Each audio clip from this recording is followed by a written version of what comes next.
어머니의 밤 외출. 지금의 다사면 어느 곳에 다리 하나가 있는데 이 다리를 동네 사람들은 도깨비 다리라고 부른답니다. 동네 사람들은 이 다리를 도깨비들이 사흘 밤 동안 놓았는데 그 사흘 밤 동안에는 돌을 움직이는 소리가 시끄럽게 났으며 아무리 심한 홍수가 나도 떠내려가지 않는다고 합니다. 옛날 낙동강 상류까지 배가 왕래하던 시절 많은 배들이 물건을 싣고 부산에서 이곳까지 자주 다녔으며 이 강가의 배를 메어 지금도 이곳을 여진이라 부른답니다. 나루터가 생기니 자연 사람들이 많이 모이게 되고 사람이 많이 모이니 장터가 생기게 되었지요. 그러던 어느 날 부산에서 오는 소금 배가 여진에 당도하게 되었습니다. 그 뱃속에서 초라하게 옷을 차려입은 생김새가 제법 괜찮은 여인이 어린 여자아이를 하나 손에 잡고 나루를 향해 내려왔습니다. 그 여인은 남편을 잃고 어린 자식을 데리고 의지할 데 없이 떠돌아다니다가 마침내 이곳으로 오게 된 것이지요. 얼마 지나지 않아 그 여인은 이 나루에다 주막을 차리게 되었고 동네 사람들은 그 여인을 해랑어미라 불렀습니다. 그 어린 소녀의 이름이 해랑이었기 때문에 그렇게 부른 것이지요. 해랑어미는 장사에도 열심이었고 동네에서도 인심을 얻게 되었으나 그 나이에 적적하게 지내는 것이 어려웠지요. 그러나 딸 자식 하나를 키우는데 전념하여 호라비의 청혼도 거절하고 오로지 돈벌이와 해랑이를 키우는 데에만 힘을 썼답니다. 지성이면 감천인지 해랑이는 점점 예쁘고 마음씨 착하게 커가고 해랑 어미는 돈을 많이 모으게 되었습니다. 어느덧 이곳으로 흘러온 지도 10여 년이 되었지요. 해랑 어미는 강 건너의 땅을 사서 농사를 짓기 시작하고 대릴 사위를 보아 딸을 혼인시켰지요. 사위를 보고 이제 한 시름 놓은 해랑 어미는 강 건너 땅에 농사를 짓는데 전념하게 되었습니다. 하루는 연장을 들고 강을 건너다가 건너 동네에 사는 호라비를 보게 되었지요. 해랑 어미는 문득 자기 신세에 대한 외로움이 솟구쳤습니다. 그 후로 강 건너 논에 갈 때마다 해랑 어미는 그를 보게 되고 한층 더 서로의 마음을 위로하게 되었지요. 이 두 사람은 서로의 마음을 이해하고 가까워지게 되니 해랑 어미의 얼굴은 날이 갈수록 밝아졌습니다. 그 둘은 남의 눈을 피해 밤에 서로 만나게 되었지요. 어머니가 밤 외출이 잦자 해랑과 그의 남편은 어떤 일이 있는지 궁금하게 생각하고 어머니 행동을 주시하여 그 사실을 알게 되었습니다. 그리고 난 후 어머니가 자유롭게 행동하시도록 모르는 척하고 있었지요. 그런데 물길이 세찬 내를 건너서 매일 건넌 마을을 다니는 어머니에 대해서 사위와 해랑은 걱정이 되었고 날씨가 차가워져 그 내를 건너가시는 어머니를 생각하니 마음이 아팠습니다. 그리하여 해랑과 그의 남편은 의논 끝에 남몰래 강가에 가서 돌을 들어다가 징검 다리를 놓기 시작하여 며칠 만에 다리를 밟고 쉽게 내를 건너가게 하였지요. 해랑 어미와 건넌 마을 호라비는 마침내 자식들의 양해를 얻어 재혼을 하게 되어 행복한 생활을 누리게 되었습니다. 동네 사람들은 며칠 밤 사이에 놓인 이 다리를 고맙게 건너 다니게 되었지요. 그런데 동네 사람들은 해랑과 그의 남편이 함께 놓은 줄 모르고 도깨비가 밤에 몰래 놓은 것이라 하여 도깨비 징검다리라고 불렀습니다. 그러나 몇몇 사람들은 해랑이 놓은 다리라는 것을 알게 되었지요. 이후 새로 다리를 놓을 때 해랑교라고 명칭을 붙이게 되었으니 지금 다사면에 있는 이 다리가 바로 이 효행의 다리입니다. 백성들을 살린 무역왕. 조선 순조 때 최고의 부자는 청나라와의 인삼무역으로 부를 쌓은 임상옥이었습니다. 그는 얼마나 많은 재산을 가졌는지 그의 집에서 회계 일을 하는 사람만 해도 70명이 넘었지요. 임상옥이 이처럼 대단한 부자이다 보니 그의 집으로 돈을 빌리러 오는 사람들이 아주 많았습니다. 한 번은 세 사람이 돈을 빌려달라고 청하였지요. 모두 장사를 해보겠다는 것이었습니다. 그래서 임상옥은 세 사람에게 각각 한 양씩을 주며 말하였지요. 적은 돈이긴 하지만 그 돈으로 장사를 해보시오. 무슨 장사든 좋으니 이익을 남겨 닷새 뒤에 나를 찾아오시오. 세 사람은 임상옥에게 한 양씩을 빌려갔다가 닷새 뒤에 다시 찾아왔습니다. 세 사람 가운데 눈이 작은 사람이 말하였지요. 저는 집신을 만들어 팔았지요. 그래서 5푼의 이익을 남겼습니다. 그 다음 이마가 벗겨진 사람이 말하였습니다. 저는 연을 만들어 팔았습니다. 설날 대보름이 가까워서 장터에 내놓자마자 모두 팔렸지요. 본전을 빼고 제가 남긴 이익이 한 양입니다. 마지막으로 빼빼 마른 사람이 말하였습니다.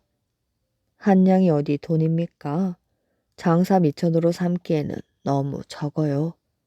그래서 9푼은 술을 마시는 데 쓰고 1푼으로 종이 한 장을 샀습니다.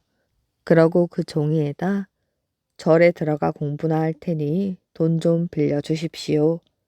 라고 써서 의주 부윤에게 청했습니다. 그렇게 해서 10량을 얻었답니다. 임상욱이 말을 듣고 나서 세 사람에게 말하였지요. 세 분 다 수고 많았소. 또 돈을 빌려드릴 테니 1년 동안 장사를 다 한 다음 나를 찾아오시오. 임상욱은 가장 많은 이익을 남긴 빼빼 마른 사람에게는 1000냥을, 연을 만들어 판 사람에게는 200냥을, 그리고 집신을 만들어 판 사람에게는 100냥을 내주었습니다. 1년이 되는 날 세 사람이 임상욱의 집에 모였습니다. 눈이 작은 사람과 이마가 벗겨진 사람은 장사를 하여 벌었다며 본전을 빼고 50냥과 200냥을 각각 내놓았습니다. 그러나 빼빼 마른 사람은 빈 털털이었지요. 저는 1000냥으로 마 장사를 할까 하고 평양에 갔습니다. 그런데 평양에서 양귀비 뺨치는 기생을 만나 그 돈을 몽땅 써버렸지요. 보시다시피 빈손으로 왔습니다. 장사를 하라고 빌려준 돈을 엉뚱하게 날리다니 어처구니가 없었습니다. 하지만 임상욱은 전혀 그를 나무라지 않았지요. 오히려 그에게 2000냥을 내놓으며 이렇게 말하였습니다. 장사를 해보고 싶다고 하였지요. 이 돈으로 무슨 장사든 한번 해보시오. 빼빼 마른 사람은 돈 꾸러미를 챙겨 들고 돌아갔습니다. 그런데 그는 1년이 지나도 임상옥에게 돌아오지 않았습니다. 3년이 지나도록 코빼기도 보이지 않았지요. 임상옥은 그 일을 잊어버렸습니다. 빼빼 마른 사람이 임상옥 앞에 다시 나타난 것은 6년 뒤였습니다. 그는 어디서 어떻게 지냈는지 한마디 말도 없이 이런 부탁을 하였지요. 일꾼 10명에 마차 10대를 빌려주시지요. 열흘 뒤에 다시 오겠습니다. 빼빼 마른 사람은 약속대로 열흘 뒤 다시 임상옥을 찾아왔습니다. 마차 열대에는 인삼이 가득 실려 있었지요. 임상옥은 깜짝 놀랐습니다. 그 인삼은 무려 10만 양이 넘었습니다. 이게 어찌 된 일이오? 이렇게 많은 인삼을 어디서 구해오셨소? 제가 태백산에 심어 놓은 것을 이번에 거두어 드렸지요. 어르신께 빚을 갚으러 왔습니다. 인삼은 내 것이 아니오. 모두 그대 것이오. 아닙니다. 어르신께서 빌려주신 돈으로 얻은 것이니 모두 어르신 것입니다. 그래서 임상욱은 할 수 없이 그와 인삼을 절반씩 나누어 가졌습니다. 임상욱이 빼빼 마른 사람을 좋게 본 것은 남다른 배짱이었습니다. 그 정도 배짱이라면 언젠가 큰 일을 하겠다고 생각했던 것이지요. 임상욱 역시 상인으로서 배짱이 두둑하였습니다. 임상욱은 평안북도 의주에서 태어났습니다. 그의 집안은 4대째 상인 가문으로 아버지는 사신을 따라 중국 북경을 왕래하던 상인이었습니다. 임상욱은 아버지를 따라다니며 장사를 배웠습니다. 그러나 임상욱은 28살 때 엄청난 빚을 떠안고 말았습니다. 아버지가 수천금의 빚을 지고 세상을 떠났기 때문입니다. 임상욱은 상복을 입은 상주의 몸이었지만 눈물을 머금고 청나라로 장사를 떠났습니다. 그러던 어느 날 임상욱에게 기회가 온 것이지요. 정부로부터 의주의 5 상인과 함께 청나라에 인삼을 파는 권리를 얻은 것이었습니다. 따라서 나라에 세금을 내면서 청나라의 인삼을 가져다 팔아 많은 이익을 남길 수가 있었지요. 임상욱이 사신 일행을 따라 청나라 북경으로 인삼을 팔러 갔을 때 이런 일이 있었습니다. 임상욱을 비롯한 조선의 상인들이 묵는 곳은 회동관이었지요. 조선의 상인들이 북경에 도착했다는 소식이 전해지자 청나라 상인들이 모여들었습니다. 이번에도 좋은 인삼을 가지고 오셨지요. 값은 한 근에 얼마요? 예, 최상품 인삼을 가져와서 한 근에 40냥을 받아야겠소. 뭐라고요? 이제까지는 인삼 한 근에 25냥이었는데 40냥을 받겠다고 하니 놀라지 않을 수가 없었지요. 너무 비싸지 않소. 그냥 예전대로 주시지요. 그렇게는 못 팔겠소. 최상품 인삼을 가져왔다고 하지 않았소. 임상옥이 거절하자 청나라 상인들은 입맛을 다시며 회동관에서 나왔습니다. 너무하지 않아. 한 근에 15냥이나 더 올려 받겠다고 하니 말이야. 이번에 본때를 보여주자고. 아무도 인삼을 사지 않는 것이야. 그러면 임상옥도 우리에게 인삼을 사달라고 사정하며 값을 낮추지 않겠어. 청나라 상인들은 조선 상인들에게 인삼을 사지 않기로 하였습니다. 그리하여 그 뒤부터 회동관 근처에는 얼씬도 하지 않았지요. 조선 상인들은 사신들이 돌아갈 때 함께 북경을 떠나야 했습니다. 북경을 떠날 날짜가 가까워 오는데 인삼 한 뿌리 팔지 못하자 조선 상인들은 얼굴이 하얗게 질려버렸지요. 인삼을 팔려고 잔뜩 실어왔는데 도로 가져갈 수야 없지 않습니까? 값을 낮추어서라도 인삼을 팔도록 하시지요. 상인들은 애가 타서 임상옥에게 이렇게 청하였습니다. 그러나 임상옥은 고개를 가로지었지요. 그렇게 할 수는 없소. 청나라 상인들도 인삼을 사려고 빚까지 얻었으니 인삼을 사지 않을 수 없을 것이오. 날짜는 흐르고 흘러 조선 사신이 떠나야 할 날이 되었습니다. 임상옥은 아침에 종들을 불러 명령하였지요. 너희들은 창고에서 인삼 꾸러미를 모두 꺼내어 마당에 쌓아놓아라. 종들은 임상옥이 시키는 대로 창고에서 인삼 꾸러미를 꺼내어 마당에 쌓아놓았습니다. 그러자 임상옥은 인삼 더미에 불을 붙여 태우기 시작하였지요. 한편 청나라 상인들은 사람을 보내어 임상옥의 동정을 살피고 있었습니다. 임상옥이 인삼을 태운다는 소식을 전하자 그들은 기겁을 하여 회동간으로 달려왔습니다. 왜 이러시오? 귀한 인삼을 태워버리다니. 청나라 상인들은 임상옥을 만류하였습니다. 그러나 임상옥은 아무렇지 않은 듯 말하였지요. 귀한 인삼을 다들 몰라보니 태워 없애야지요. 진정하시오. 인삼은 우리가 모두 살 테니 제발 불을 끄시오. 값은 당신이 원하는 대로 주겠소. 이렇게 해서 청나라 상인들은 임상옥에게 백기를 들었습니다. 임상옥은 그들에게 큰 배짱을 부려 10배나 비싸게 인삼을 팔았지요. 임상옥은 인삼을 팔아 얻은 은계와 비단을 잔뜩 싣고 조선으로 돌아왔습니다. 고향집에 도착하자 어머니가 물었지요. 장사는 잘했느냐? 예, 어머니. 아주 큰 돈을 벌었습니다. 임상옥은 어떻게 장사를 하여 그처럼 많은 이익을 남겼는지 자세히 들려주었지요. 어머니는 이야기를 듣고 아들에게 충고했습니다.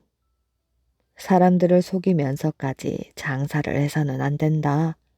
네가 큰 돈을 벌어 갑부가 되었으니 좋은 일에 돈을 쓰고 어려운 사람들을 많이 도와주거라.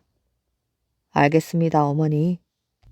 임상옥은 조선 최고의 부자가 되었지만 어머니의 충고를 잊지 않았습니다.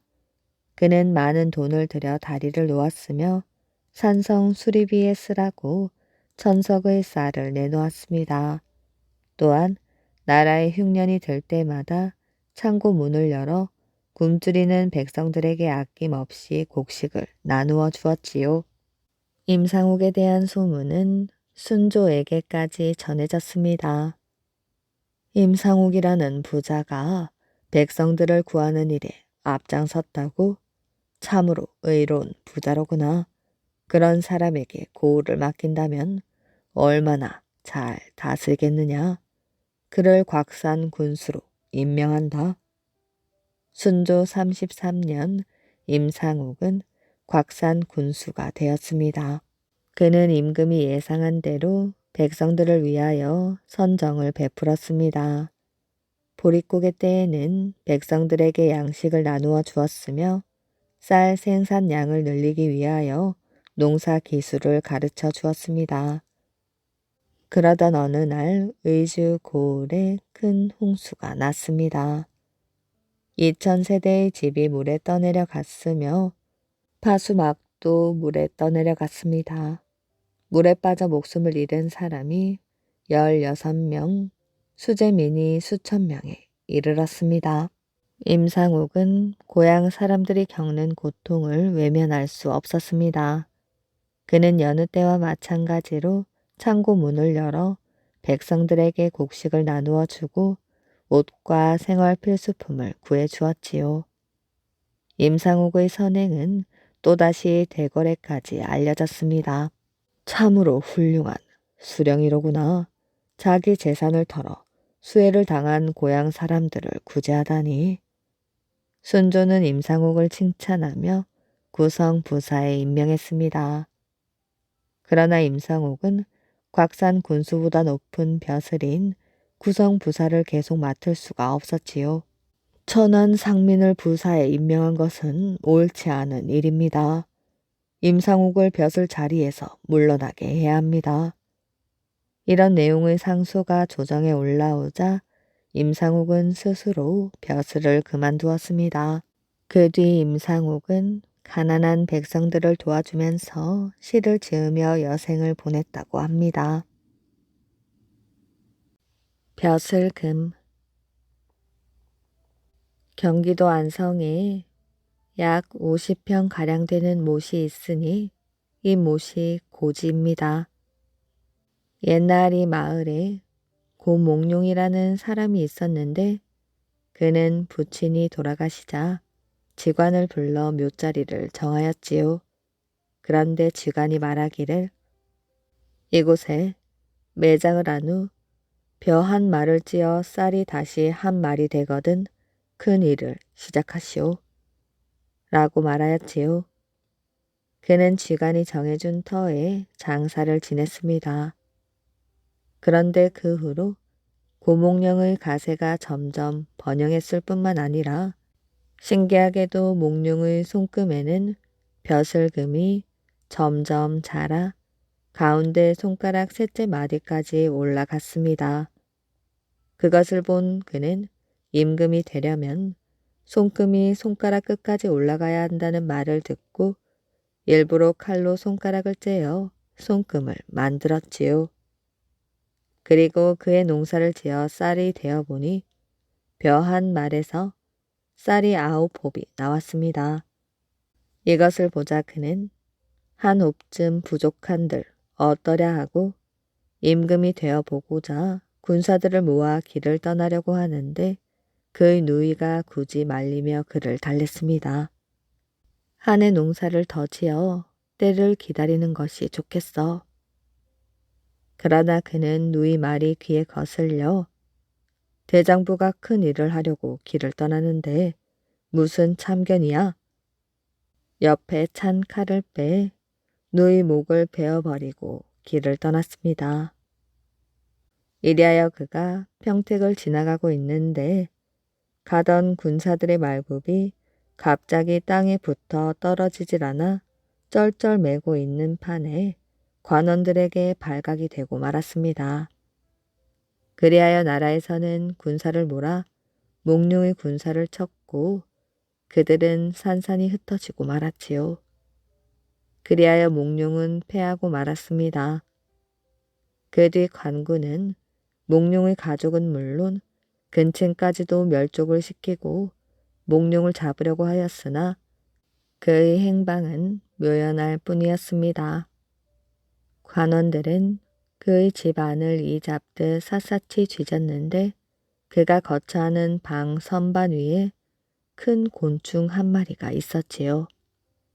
그것을 본 관군이 칼로 곤충을 내려치니 그 곤충이 갑자기 몽룡으로 변하여 허리가 두 동강으로 잘려 죽고 말았습니다. 몽룡을 죽인 관군들은 그의 집을 헐고 그 집 자리에다 큰 못을 파고 몽룡의 집 세간들을 모조리 그곳에 넣고 또 산소까지 다 파내어 버리고 말았지요. 이곳이 고지라는 못이 되었습니다.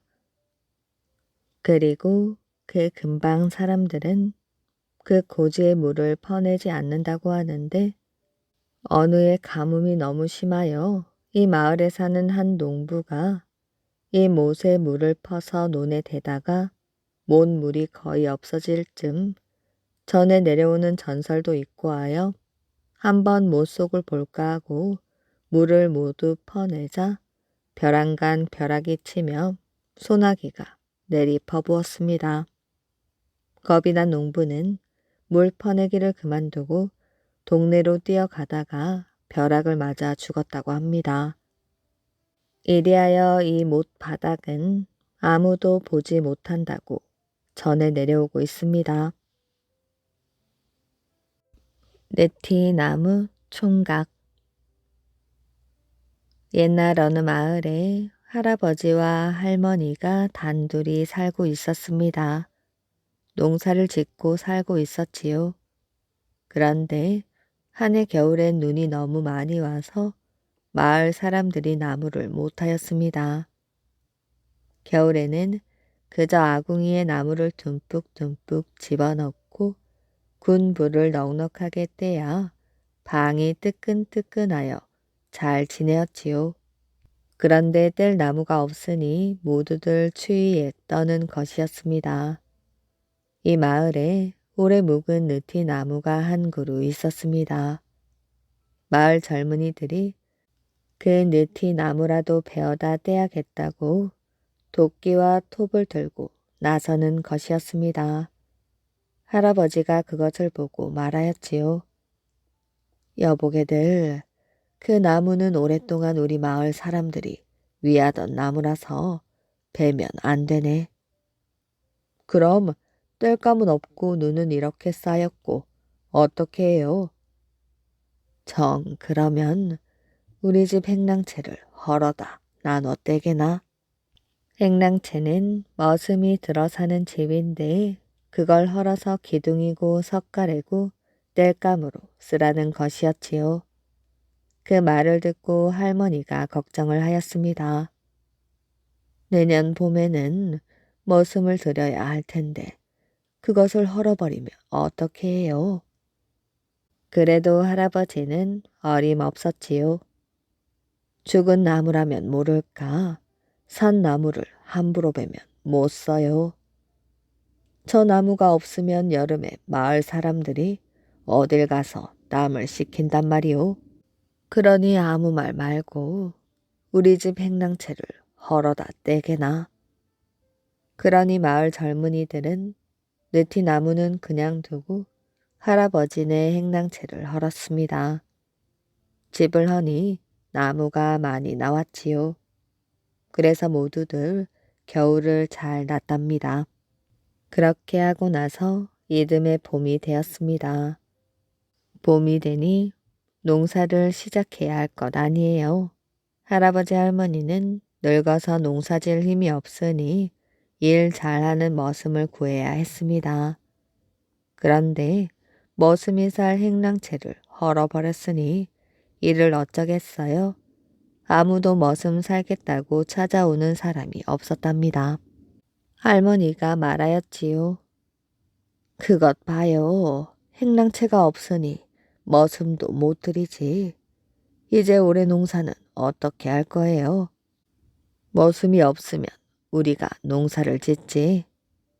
할아버지는 태평으로 그러고 있었습니다. 하루는 할아버지가 소죽을 끓이다 말고 방에 들어가서 저녁밥을 먹고 있는데 웬 떡거머리 총각이 왔습니다. 이 총각이 아무 말도 없이 소죽을 퍼다가 소에게 먹이고 마당도 쓸고 아주 부지런히 일을 하였지요. 할아버지가 내다보고는 자네는 어디에서 온 누구인데 우리 집에 와서 그러고 있는가? 하고 물으니 총각이 말하였어요. 이 집에 머슴 살러 왔습니다. 듣던 중 반가운 소리였습니다. 우리 집에는 행랑채가 없다네. 그래도 머슴을 살 텐가? 괜찮습니다. 낮에 와서 일을 하고 밤에는 우리 집에 가서 자지요. 그럼 사경은 얼마나 쳐줄까? 저는 일을 잘 못하니 그저 일을 배우는 셈치고 시키는 일만 할 테니 사경은 걱정 마셔요. 이렇게 하여 머슴을 두게 되었습니다. 이 총각이 날마다 와서 일을 해주는데 일을 참 잘하였지요. 그러다가 못자리 할 때가 되었는데 이 총각이 좋은 논을 다 놔두고 찬물이 솟아나는 샘가에다 못자리를 하는 것이었습니다. 이 사람아, 좋은 논자리도 많은데 하필이면 찬물에다 못자리를 하나? 예, 올해는 날이 무척 가물 것 같아서 그럽니다. 그런데 못자리를 다 하고 나니 그때부터 정말로 날이 가물었어요. 비가 오지 않으니 논의 물이 다 말라버렸지요. 그래서 다른 논에는 모가 다 말라 죽는데 할아버지네 논에는 샘물이 자꾸 솟아나서 모가 아주 잘 자랐지요. 모 심게 할 때가 되었는데 딴 사람들은 모가 없어서 못 심었습니다. 그런데 할아버지네 모는 얼마나 잘 되었는지 다 심고도 남아서 온 마을 사람들에게 나누어 주었지요. 그리고 할머니가 늙어 팔 다리가 자꾸 쑤시고 아프다고 하니까 총각이 할머니 팔다리를 주물러 주었습니다. 그러니 신기하게도 아픈 데가 없어지고 기운이 펄펄 났지요. 또 할아버지가 이가 빠져서 음식을 잘 못 먹으니 총각이 할아버지 잇몸을 살살 어루만져 주었답니다. 그러니 글쎄 할아버지 잇몸에서 새 이가 쏙쏙 돋아났지요. 가을이 되어서 가을 거지를 다 하고 나니 총각이 하직 인사를 하였습니다. 그동안 일 잘 배우고 갑니다. 그동안 우리가 고마웠네. 어쨌든 사경이나 받아가지고 가게. 할아버지가 사경을 쳐주려고 하니 총각이 말하였지요. 저는 사경을 받으려고 일한 것이 아니라 은혜를 갚으려고 일을 한 것이니 그만두십시오. 앞으로도 이 집 농사는 잘 될 것이고 할머니 팔다리도 안 아플 것입니다. 할아버지 이도 튼튼해질 것이에요. 하고는 훌훌 떠나버렸습니다. 이 총각이 바로 느티나무 총각이었지요. 오래 묵은 나무는 신통한 힘을 가지고 있어서 이렇게 곧잘 사람 모습이 되기도 한답니다. 그 뒤 마을 사람들은 느티나무를 더 잘 위하고 농사도 잘 되어서 아주 잘 살았다고 합니다. 10번 떨어진 과거 시험. 옛날 어느 시골에 선비가 살았는데 평생 소원이 과거에 붙어서 여러 친구들과 함께 주연을 베풀고 과거한 자랑을 해보는 것이었지요. 돈과 먹을 것은 아쉬운 것이 없었으므로 오직 그것만이 평생의 소원이었지요. 그러나 시골에서 한 10번쯤 과거를 보러 서울에 올라갔으나 전부 낙방을 하고 말았습니다. 그렇게 여러 번 과거에 떨어지다 보니 가지고 있던 재산도 모두 탕진하고 다시 과거를 치를 만한 여유가 없는 지경에 이르렀습니다. 그런데 이번 과거에서도 낙방을 하고 나니 너무도 허무하여 집으로 돌아가고 싶지도 않았지요. 그런 허무한 생각에 이끌려 이리저리 방황을 하다가 어느 곳에 이르러 보니 남산골이었습니다. 남산골에는 남산골 샌님이라고 불리는 가난한 사람들이 모여 살고 있었어요. 날이 어두워져 이 선비는 불빛을 밝혀놓은 근처의 주막에서 하룻밤을 묵어 가기로 작정을 하고는 주모를 불러 이런 부탁을 하였지요. 주모, 내가 청이 하나 있소. 하나 들어줘. 무슨 일인데요? 오늘 저녁에는 다른 손님들은 받지 말고 물 한 동이와 빈 상을 하나, 그리고 잔 한 개랑 수저를 준비해 주오. 뭐 어려운 부탁도 아닌데 해드리지요. 그래서 그 선비가 부탁을 한 것을 주모가 갖다 놓고 밤이 으슥할 때에 그 선비는 혼자 상 앞에 의젓하게 앉아서는 마음을 한 곳에 모았습니다. 이제 선비는 그렇게 앉아서 고향의 친구들을 그리는 것이었지요. 아, 김생원, 자네도 오게. 원, 친구도 자네도 오고. 박생원, 자네도 오시게. 이렇게 혼자서 중얼거리며 물동이에 담긴 물 한 잔 떠서는 친구 자네도 들게. 고맙네. 과거를 축하해 주니. 어이, 박서방도 한 잔 들게. 아유, 예, 감사합니다. 하고 허공에 대고 대화를 나누는 것이었습니다.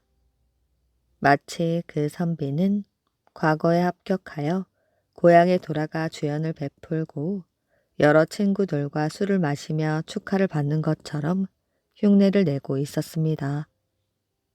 이렇게 여러 사람 노릇을 해내며 술 마시는 흉내를 내다 보니 어느덧 자기 스스로 도취되어 밤 가는 줄도 몰랐습니다. 친구, 한 잔 들지? 아 참, 그대는 김생원이지. 한 잔 들지? 하면서 흥에 겨워하는 것이었지요. 때는 조선 태평성대였던 숙종 17년이었습니다. 이때의 왕이었던 숙종은 백성들이 과연 잘 살고 있는가를 살피기 위해 남몰래 암행을 나오고는 하였지요. 그런 숙종 임금이 오늘도 암행을 나와 이리저리 다니다가 바로 이 선비가 묵고 있는 주막 앞을 지나고 있었는데 다른 집들은 모두 불이 꺼져 있었는데 유독 그 주막만이 불이 밝혀져 있고 더욱 괴상한 것은 이상스런 중얼거림이 끊이지 않고 들려오는 것이었습니다. 그래서 좀 더 가까이 가서 엿들어 보았지요. 무슨 일인지 호기심이 동한 숙종 임금은 태연히 문을 열고 들어가 보았습니다. 들어가 보니 웬 선비 혼자서 상을 앞에 하고 물잔을 기울이다 말고 물끄러미 바라보며 숙종을 맞이하는 것이었어요. 뉘시오. 예, 나는 지나가는 나그네인데 잠시 쉬려고 들렸습니다. 나는 시골 사는 박생원이라 하오만 댁은 어디 사는 뉘신지요? 아, 나는 서울 사는 이생원이라 하오. 그렇게 서로 인사를 나누고 앉아 이런저런 이야기를 하다 보니 이 선비가 평생 소원이 과거에 한 번부터 친구들과 주연을 베풀고 술 한잔 나누는 것인데 과거에 낙방을 하여 이렇게 넋두리를 하고 있다는 것이었습니다. 숙종 임금이 가만히 보니 글 공부 꽤나 열심히 한 것 같고 인물 됨됨이도 쓸만한데 과거에 10번씩이나 떨어졌다니 한편으로 의문이 가기도 하고 또 한편으로는 측은한 생각이 들기도 하였습니다. 그런 생각 끝에 숙종 임금은 그 선비를 도우려는 심사로 박생원, 내일 임시 과거를 본다고 하던데 우리 마지막으로 한 번 더 응시를 해보지요. 이번 과장에서는 높다란 대나무 장대에 길을 하나 달아놓고 조그만 글자를 하나 써놓고는 그 글자가 무엇인가를 알아맞추는 것이 문제라 합니다. 아마 비둘기 구자를 써놓는다고 하지요. 라고 말하고는 그 자리를 나왔습니다. 이 박생원이라는 선비는 밤새도록 비둘기구 하면서 암기를 하고는 아침에 과장을 나가보니 먼저 온 사람들이 그 문제를 풀어보려고 달라붙었다가 낭패를 보고 있는 중이었습니다. 사람들이 애를 써 보았지만 아무도 제대로 알아맞추는 사람이 없었지요. 그러다가 박생원 차례가 왔는데 운이 없는 놈은 할 수 없는지 밤새워 외워놓았던 비둘기 구자는 까맣게 잊어버리고 구자는 구자인데 도대체 생각이 나질 않는 것이었습니다. 과장의 높은 자리에 앉아있던 숙종 임금은 그 모습을 바라보며 걱정을 하였지요. 그런 숙종의 표정을 살핀 시관이 담뱃대를 들고 있다가 딱딱 두드리면서 속히 대답하라고 재촉을 하니 이 멍청한 박생원은 엉겹결에 또드라 굿잡니다. 라고 대답을 하고 말았습니다. 낙방이요. 시관의 이런 판결을 듣자 박생원의 머릿속에 순간적으로 비둘기 굿자가 생각나는 것이었습니다. 박생원은 나는 참 과거운이 없는 놈이로구나 라고 생각을 하면서 힘없이 과장을 되돌아 나오지 않을 수 없었습니다. 그렇게 발길을 돌려 나오는데 멀리서 한 젊은이가 헐레벌떡 달려오고 있었지요. 박생원이 그 선비에게 말하였어요. 젊은 선비, 날 좀 보고 가오. 왜 그러시오? 나는 지금 과정에 가는 길이라 바쁘오. 내가 젊은이에게 이를 말이 있소. 사실 어제 어떤 양반이 시험 문제의 답을 알려주었는데 난 그만 시험장에서는 생각이 나지 않아 또두락 굿자라 하여 낙방을 했소만 지금 생각해보면 그 답이 비둘기 굿자인 것 같소. 비둘기 굿자가 분명하니 그렇게 대답하면 당신은 반드시 합격할 것이오. 박생원은 이렇게 생전 보도 못한 젊은이에게 그 답을 알려주었습니다. 결국 과거에 붙을 운은 이 젊은이에게 있었던 것이지요. 이것을 들은 젊은 선비는 몹시 기뻐하였습니다. 그렇다면 당신께서도 이곳에서 기다리고 계십시오. 라고 당부해 놓고는 과장으로 달려가 시관에게 비둘기 굿자라고 대답을 하여 과거에 합격을 하게 되었지요. 그런데 이 젊은 선비의 대답은 박생원이 가르쳐준 것과 아주 똑같은 것은 아니었습니다. 그 대답은 이러하였지요. 네, 그 글자는 시골 사투리로 말하면 또두락 굿자요. 서울 사투리로 말하면 비둘기 굿자입니다. 그 말을 듣고 있던 임금이 말하였지요. 여봐라. 아까 또두락 굿자라고 대답한 사람이 서울 사람이냐, 시골 사람이냐. 명부를 들춰보니 또두락 굿자라고 대답을 한 사람은 시골 사람이었습니다. 시골 사투리로 또두락 굿자이면 아까 그 선비의 대답도 맞은 것이 아니냐.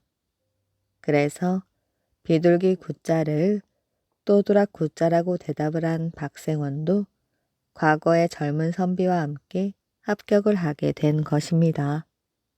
박생원 덕에 과거에 붙게 된 젊은 선비의 지혜로운 은혜 갚음 때문에 박생원도 과거에부터 평생 소원을 풀고 고향에 돌아가 친구들에게 이번에는 진짜로 조연을 베풀게 되었다고 합니다.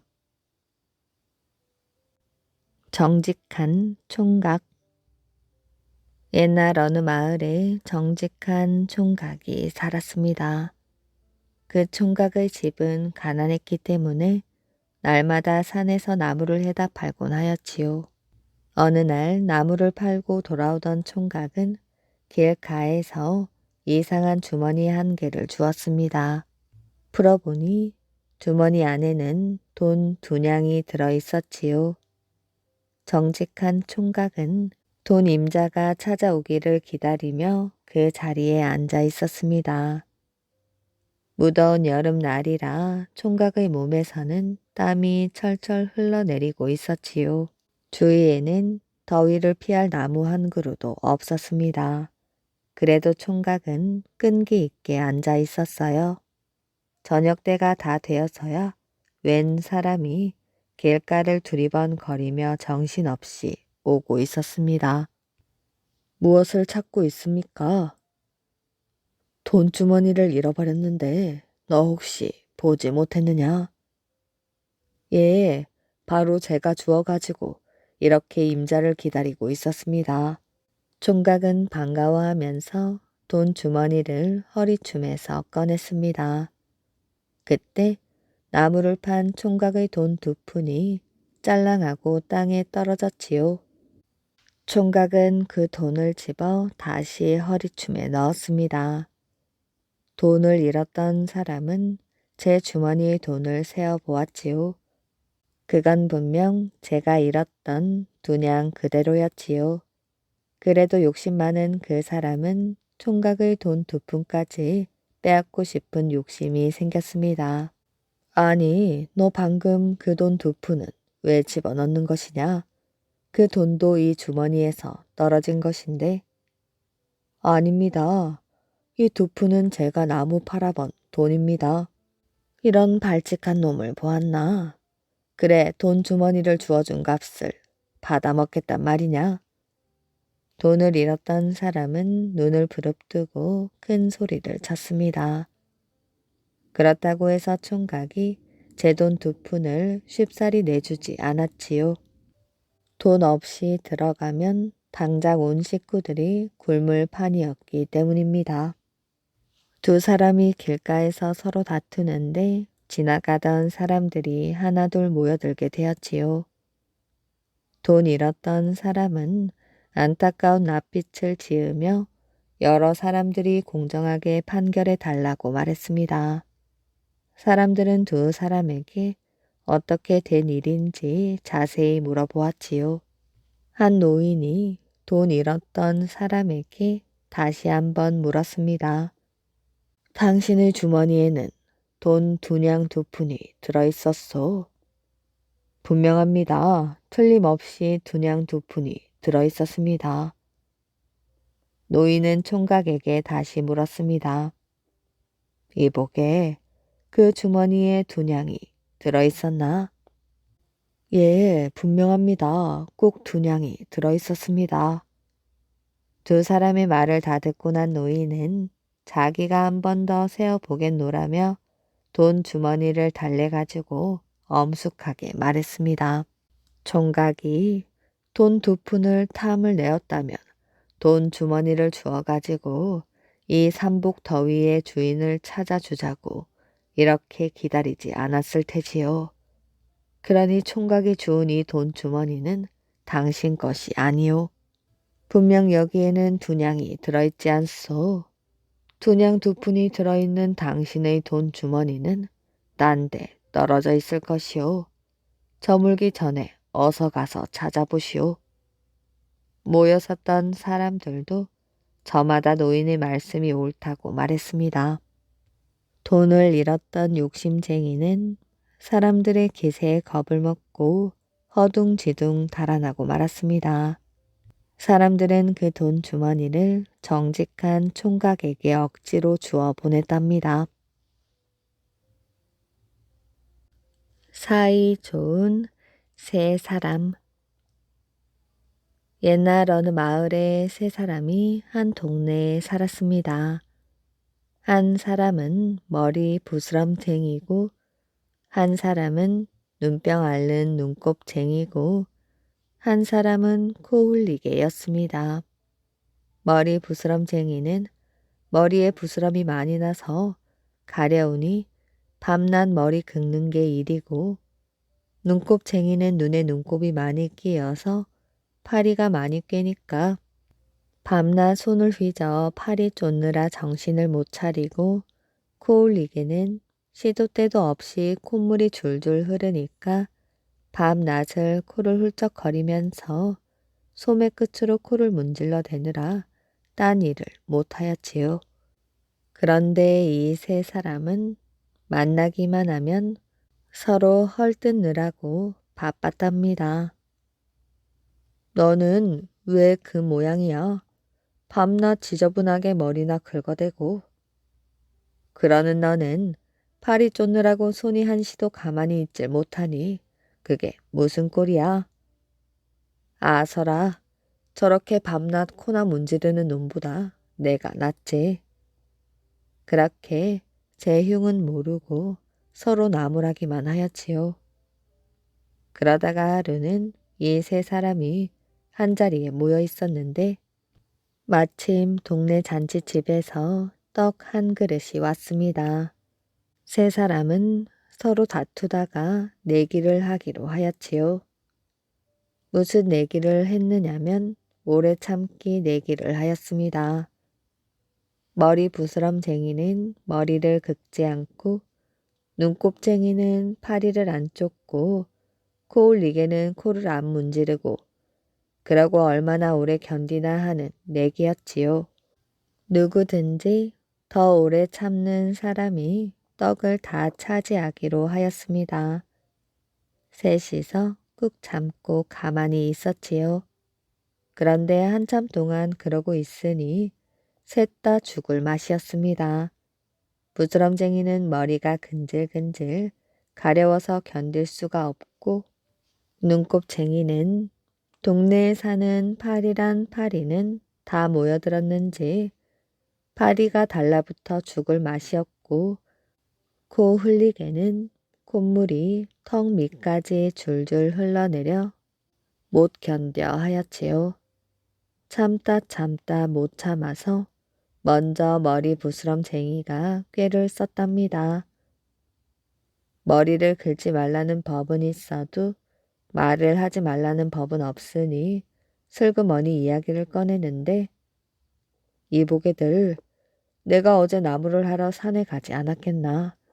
나무를 하다 보니 난데없이 숲에서 사슴 한 마리가 뛰어나오는데, 그 사슴이 말이야, 뿔이 여기에도 나고 저기에도 나고 이러면서 주먹으로 제 머리를 여기저기 가리키면서 툭툭 쳤습니다. 그러니 가렵던 것이 좀 시원해졌지요. 그 꼴을 보고 있던 코 흘리게도 꾀를 썼습니다. 에그, 그 사슴을 내가 보았으면 이렇게 활을 겨누고 쏘는 건데 하면서 활 시위를 당기는 신용을 하면서 소매 끝으로 코를 슬쩍 닦는 것이었지요. 활을 한 번만 쏘아서 맞출 수 있나? 이렇게 겨누고 쏘고 또 이렇게 겨누고 쏘고 하면서 소매로 코를 실컷 문질렀습니다. 두 사람이 꾀를 쓰는 것을 보고 눈곱쟁이인들 가만히 있을 수가 없었지요. 아니야, 아니야. 자네들은 모두 틀렸어. 그건 사슴도 아니고 하면서 고개를 살래살래 흔들면서 손을 내저었지요. 그 바람에 눈에 붙은 파리가 잘도 쫓겨간단 말입니다. 눈곱쟁이는 재미가 나서 아니야, 아니야, 뿔도 안 났고 활도 그렇게 쏘면 안 되지 하면서 손을 내저어 파리를 실컷 쫓았습니다. 그래서 떡은 누가 먹었을까요? 그야 셋이 사이좋게 나누어 먹었지요. 그리고 그 뒤부터는 세 사람이 서로 나무라지 않고 사이좋게 지냈다고 합니다. 닭 쫓던 개 지붕 쳐다보다. 하루는 마당에서 쌀 나다를 쪼아 먹고 있는 닭에게 황소가 말을 건넸습니다. 나는 매일 농사를 짓기도 하고 무거운 짐을 져다 나르기도 하고 온갖 힘든 일을 도맡아 하면서도 먹는 것은 겨우 콩껍데기 아니면 지피인데 너는 하루 종일 하는 일도 없이 맛있는 쌀만 먹으니 도대체 어찌된 일이냐? 그러자 모이를 쪼아 먹던 닭이 황소를 쳐다보면서 말하였지요. 그게 무슨 말씀인가요? 황소님은 아무것도 배운 것이 없잖아요. 그래서 힘든 일을 해도 먹는 것은 변변치 않은 것이 아닙니까? 나는 학문이 많아서 별로 힘든 일을 안 하고서도 좋은 쌀만 먹는 것이지요. 옆에서 듣고 있던 개가 말하였습니다. 그 녀석 아는 척을 하는군. 쥐가 뭐가 잘났다고 그런 소리를 함부로 짓거리누. 이 닭 녀석아, 주제넘게 그따위 말을 어디다 함부로 하는 것이야. 황소님은 말할 것도 없지만 나만 해도 밤잠을 못 자고 도둑을 지키면서 겨우 누른 밥이나 얻어먹는데 너는 학문이 좋아서 쌀만 먹는다고? 걔는 아니 꼽다는 투로 말을 하였습니다. 그러자 닭이 말하였지요. 나는 이 세상에 시간을 알리는 벼슬을 하고 있단 말이오. 잠도 제대로 못 자고 새벽 시간을 가르쳐주는 일은 다른 친구는 못할 것이오. 그러자 개가 다시 말하였지요. 그까지 벼슬을 가지고 그러는 것이야. 난 무슨 큰 벼슬이나 하는 줄 알았네. 그 정도라니. 나는 이렇게 비단 옷을 입고 머리에는 붉은 관을 쓰고 있으니 틀림없이 벼슬 양반이 아니고 뭐란 말인가. 그리고 황소님이나 개님은 모르겠지만 내가 먼 동이 틀 때마다 꽃기호 하는 것도 글자로 쓰면 고할 고자, 그 기자, 중요할 요자, 고기호는 중요한 것을 알린다는 것이요. 닭이 뽐내었지요. 개님께서 짓는 소리엔 아무 뜻도 없잖습니까? 닭은 개를 보며 그렇게 말하였습니다. 그러자 개는 고개를 설레설레 흔들면서 말하였지요. 천만의 말씀, 내가 멍멍하고 짖는 것은 멍텅구리란 뜻이야. 그러니 나야말로 양반이지. 네가 무슨 양반이냐? 닭은 발끈 화를 내었습니다. 닭이 화를 내자 화가 난 개는 달려들어 닭의 벼슬을 물어뜯었습니다.